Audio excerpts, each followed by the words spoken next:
जी hello दोस्तों, मैं हूं कमर शिवा। उम्मीद है आप लोग ठीक होंगे। दोस्तों, इस वक्त ग्लोबल पॉलिटिक्स में कहा जा रहा है कि there is only one thing and that is anarchy. International system में ये जो ईयर है, this is called year of anarchy. अभी मैं मैक्रोन को सुन रहा था, फ्रेंच प्रेसिडेंट एमेनुअल मैक्रोन को वर्ल्ड इकोनॉमिक फोरम में उसने कहा the world without rules, we are moving towards और we are shifting to the world without rules.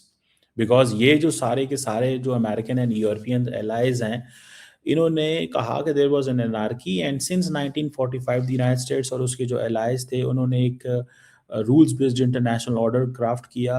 और जिसे वो उन्होंने कहा जी कि peace among the great parts होना चाहिए, ओपन ट्रेड होनी चाहिए, इंटरनेशनल सिस्टम को फैसिलिटेट करना चाहिए। अब जो वर्ड है उस वक्त स्टेबल हो गई थी। अब वो कह रहे हैं कि वर्ड विदाउट रूल्स की तरफ हम जा रहे हैं। इंटरेस्टिंग बात बताऊं, डोनाल्ड ट्रंप ने आज एक ट्वीट की है। उसने तो यार बहुत ट्वीट्स की हैं। एक तो उन्होंने सीधी सीधी ट्वीट की और कहा है कि भैया ये जो बरतानिया है को उसने स्टूपिड ही कह दिया। ठीक है ना जी। उन्होंने कहा shockingly our brilliant NATO ally the United Kingdom is currently planning to give away the island of Diego Garcia, the site of the vital US military base, to Mauritius. वो मोरेशियस को दे रहा है and so for no reason whatsoever. वहां पे Chinese आ सकते हैं, Russian आ सकते हैं, और रशियन और चाइनीज ने हमारी वीकनेस को देख लिया। और ये इंटरनेशनल पावर्स हैं जिसमें वो कहते हैं कि ये स्ट्रेंथ को देखते हैं। अमेरिका और जो अमेरिका के जो लीडरशिप है वो भी सब कुछ देख रही है। और यूके जो है वो गिव अवे कर रहा है important island land in the act of great stupidity. And in another way is a long line of national security reasons. Greenland भी जो हमें एक्वायर करना है। डेनमार्क और जो यूरोपियन एलाइज हैं, they have to do the right thing. पहले 10% tariff उसने लगा दिए हैं, तो यूरोप को भी उसने कह रहा है। अब मजे की बात बताऊं, ये जो डियागो गार्सिया का जो आइलैंड है, इस पे ये इंडियन ओशन रीजन के अंदर है और इसके ऊपर बड़ी लंबी चौड़ी कन्वर्सेशन हुई हैं। इंडिया ने बेसिकली यूके से ये आइलैंड वापस मॉरिशस को लेके दिया है। तो इंडिया बेसिकली इसमें वो भी एक किस्म का उसका भी किरदार है, इंडिया का भी किरदार है। और वो क्या कह रहे हैं कि यार ये क्या मतलब, तुमने ग्रेट स्टुपिडिटी। अब ट्रम्प साहब जो है ना, जो बातें वो कर रहे हैं, जो काम वो कर रहे हैं, जो चीज़ें वो कह रहे हैं, भाई वो तो सारी की सारी इंटरनेशनल सिस्टम जो है वो तो मतलब हिल के रह गया। World world without rules. Trump ने कहा है कि we are moving towards the world without rules. हम उस दुनिया में जा रहे हैं जहां पे कोई रूल, सॉरी, मैक्रोन ने कहा है। तो एक तो आपको इस चीज की समझ आ जानी चाहिए। ट्रम्प ने आज एक तस्वीर लगाई हुई थी अपने ट्रूथ सोशल पे। उसने कहा भाईजान एक चीज याद रख लो, मैंने झंडा लहराना है अमेरिका का। मैंने अमेरिका का झंडा जो है वो लहराना है उसके ऊपर, ग्रीनलैंड के ऊपर। और उसने जनाब वो सारी उसके ऊपर एक वो तस्वीर भी लगा दी कि जिसमें वो झंडा लगा रहा है, वो झंडा लगा रहा है। और साथ उसके महल है मार्को रूबियो खड़ा हुआ है और साथ उसके जेडी वांस खड़ा हुआ है। तो उन्होंने कहा जी ग्रीनलैंड यूएस टेरिटरी एस्टैब्लिश 2026। ये एक सिचुएशन ये भी है। ठीक है ना जी। तो इससे आपको पता चलेगा कि ट्रम्प जो है वो क्या कर रहे हैं, क्या सोच रहे हैं, उनकी क्या प्लानिंग है। यानी कि यूके को कहते हैं ग्रेट स्टुपिडिटी कर रहे हो, हमारा ब्रिलियंट एनाए हो, तुम ये आइलैंड दे कैसे सकते हो, तुम्हें ये क्या मसला है। दूसरा तरफ उन्होंने कह दिया है कि जी यूएस प्रेसिडेंट जो है ना वो चाइना को भी बोर्ड ऑफ पीस में बुलाएगा, रशिया को भी बोर्ड ऑफ पीस में बुलाएगा, सबको बोर्ड ऑफ पीस में बुलाएगा। समझ रहे हैं। तो आप इसी से अंदाज़ा लगा लें कि क्या हो रहा है। यूरोपियंस परेशान हैं। वो कह रहे हैं जी हम इंडिया के साथ भी ट्रेड एग्रीमेंट करेंगे, हम बाकी दुनिया के साथ भी ट्रेड एग्रीमेंट करेंगे। मतलब they are going into the direction जहां पे मतलब दुनिया एक पागल हुई पड़ी है कि हो क्या गा। आप पूरी दुनिया की हेडलाइंस आप देखें। वॉल स्ट्रीट जर्नल की आज की हेडलाइन ये थी कि जी Trump threatens on Greenland, mobilize allies. Financial Times, Trump keep seizure of Greenland by force on table as trade tensions mount. मतलब दुनिया के जो लोग हैं ना, मैं आपको बात बताऊं, और भी मैं देख रहा था, अल जजीरा को देखें आप, रॉयटर्स को देखें आप, दुनिया की मुख्तलिफ अखबारें मैं रोज़ाना सुबह खोलता हूँ, तो मैं जब देखता हूँ कि बड़ी अखबार में क्या जिक्र हो रहा है, ठीक है, अल जजीरा में क्या कहा, DW ने कहा, BBC ने क्या कहा, CNN ने क्या कहा, ठीक है, तो वो तो बेसिकली वो ट्रम्प जो है, आई थिंक ये जो पिक्चर थी ना ट्रम्प की, ट्रम्प ने नोट कर लिया ये बहुत ही कमज़ोर लोग हैं। मेरी असेसमेंट जो है ना, ये पिक्चर मैं आपको दिखाने लगा। ट्रम्प रियलाइज के यूरोपियंस का कोई हाल नहीं है। अब प्रॉब्लम क्या है, उसने कहा, अच्छा मज़े की बात, आज सुबह वो जो है क्या नाम है उसका,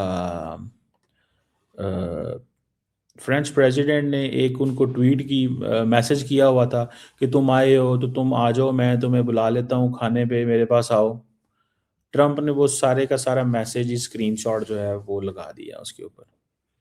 उसने कहा जी कि माय फ्रेंड, मैक्रोन ने कहा कि हम सीरिया के ऊपर इन लाइन हैं, ईरान के ऊपर हम बहुत कुछ कर सकते हैं, मुझे नहीं पता तुम ग्रीनलैंड पे क्या कर रहे हो, हम और अच्छी चीज़ें करने की कोशिश करते हैं, मैं G7 की मीटिंग डेवोस के ऊपर पेरिस में बना सकता हूँ जुमेरात को, तुम उधर आ जाओ, और मैं यूक्रेनियंस को, डेनिश को, सीरियंस को, सबको बुला लेता हूँ, ठीक है जी, और रशियंस को भी बुला लेता हूँ, और डिनर करते हैं पेरिस में जुमेरात को, इससे पहले कि तुम वापस जाओ।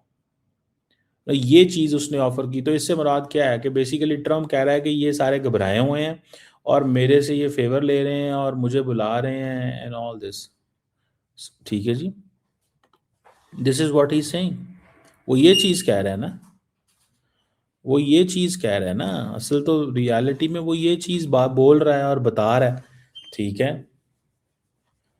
कि भाई this is what is going on, that is what is there in front of us, हमारे जो सामने चीज है वो तो ये है, ठीक है।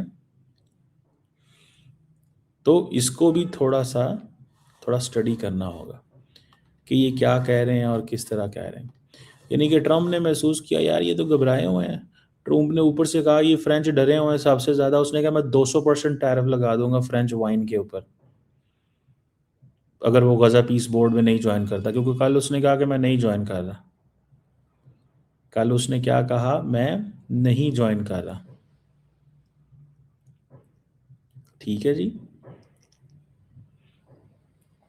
कल उसने को रॉयटर्स में खबर चली थी कि वो नहीं ज्वाइन करेंगे। अच्छा अगर वो नहीं ज्वाइन करतेंगे तो ट्रम्प तो पकड़ लेगा इन सबको, ट्रम्प तो पकड़ लेगा इस सब को और कहेगा आ जाओ भाईजान इधर आओ, तुसी कितने चले हो। समझ रहे हैं आप बात को।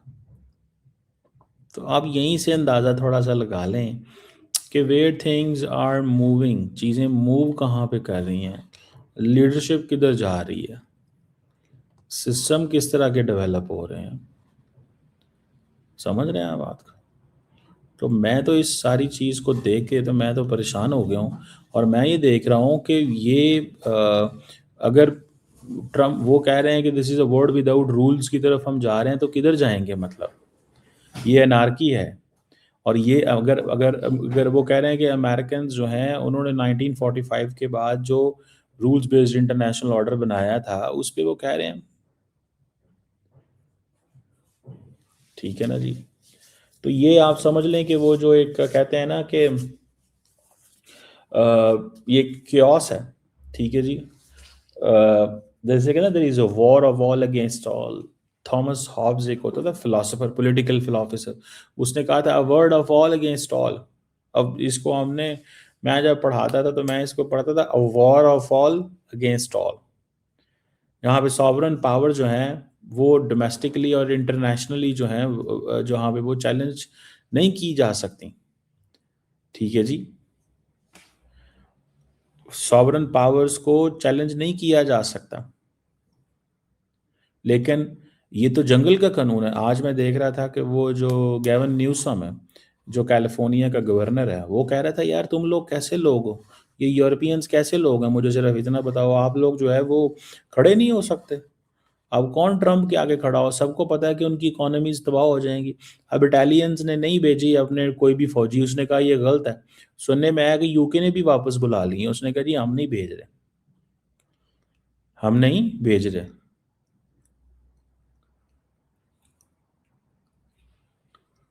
तो ये चीज जो है ना, that is there. Kenneth Waltz जो है, international system is on the basis of self help. और जब वर्ल्ड लेवल पे अनार्की होती है, तो इसको ये चीज में रखें, जो वॉर है ना ये बड़ी नॉर्मल चीज होती है जब ग्लोबल लेवल पे अनार्की होती है।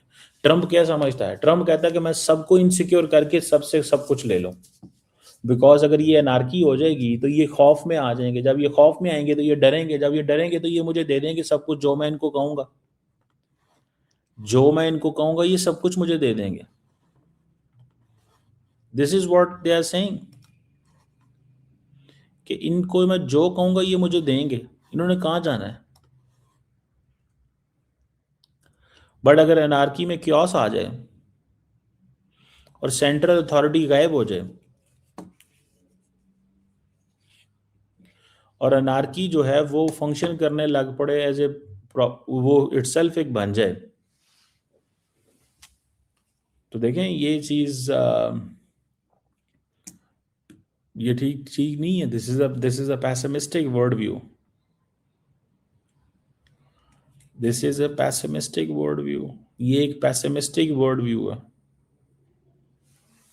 और दुनिया की जो इस वक्त बड़ी हैं पावर्स हैं, वो सारी की सारी एक वो उस chaos के अंदर है कि अब हमने किस तरफ जाना है।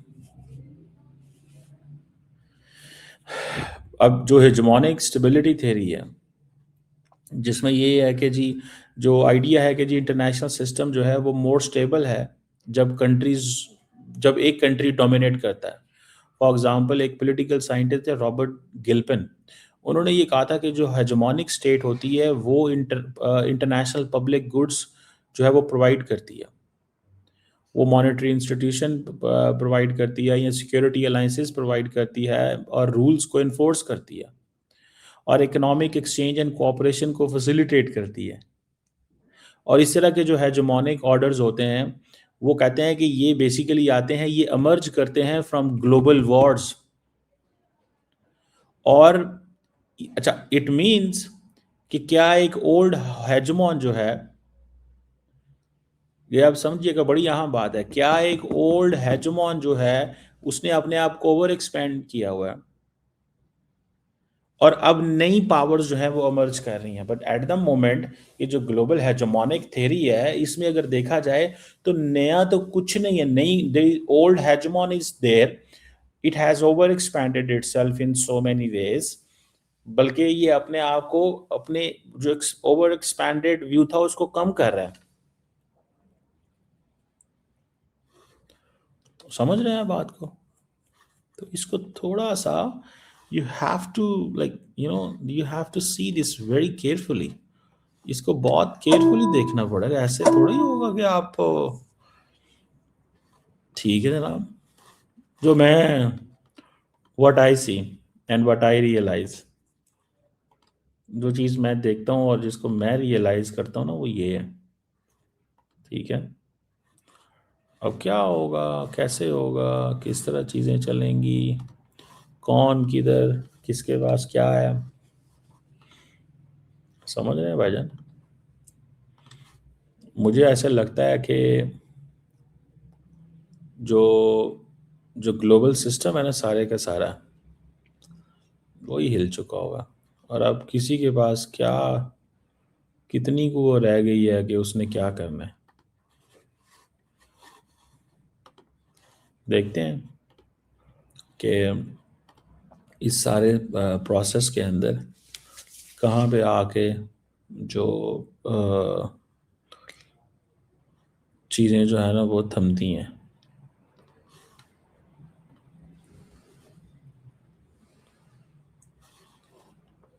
मैं तो इसको ऐसे ही देखता हूँ कैसे चीज़ें जो है ना वो थमती कैसे हैं, ये तो पता चलेगा अभी।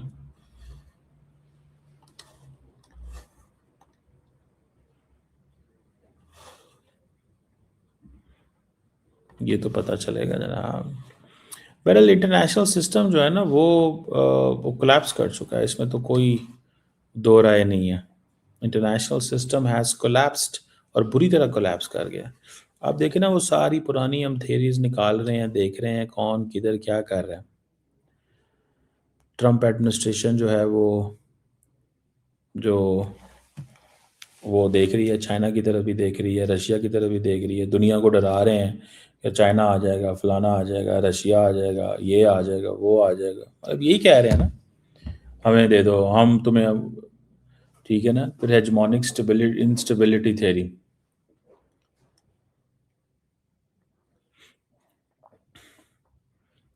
ठीक है। अब उसने जो लड़ाइयाँ शुरू कर दी अपने एलाइज के साथ, और वो जो अमेरिकन जो पावर थी उसकी जो फाउंडेशन थी उसी को उन्होंने पकड़ लिया। अब कहा जा रहा है कि जो रशिया की जंग है यूक्रेन में, उसमें ट्रम्प का कोई इंटरेस्ट नहीं है, और कंपटीशन में चाइना इसमें कोई इंटरेस्ट नहीं है। अब ट्रम्प की जो एडमिनिस्ट्रेशन है कि जो लेटेस्ट नेशनल सिक्योरिटी स्ट्रैटेजी है वो अगर आप देखें तो आपको वहाँ से पता चल जाएगा कि क्या हो रहा है और क्या नहीं हो रहा, क्या हो रहा है और क्या नहीं हो रहा। देखते हैं कि ये हेजेमोनिक इंस्टेबिलिटी थ्योरी और ये जो सारी थ्योरीज हैं ये कैसे अ, ये कैसे यहाँ पे सरवाइव करेंगे। ठीक है जी। और जो जो इसे वो कहते हैं ना कि ये एक ट्रम्पियन एनार्की है, that's what the scholars around the world are saying, this is a Trumpian anarchy. ठीक है जी। कहा जाता है कि जो यूनाइटेड किंगडम है ये ग्रेट पावर का जो स्टेटस है वो लूज कर गया जब ये मोर डेमोक्रेटिक हुआ 19th सेंचुरी में।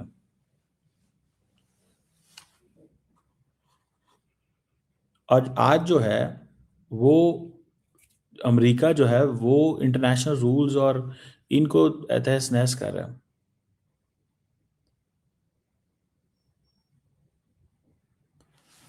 तो वो बेसिकली जो so Trump is in another world.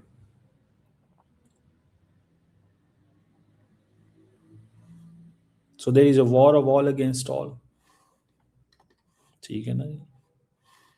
there is a war of all against all।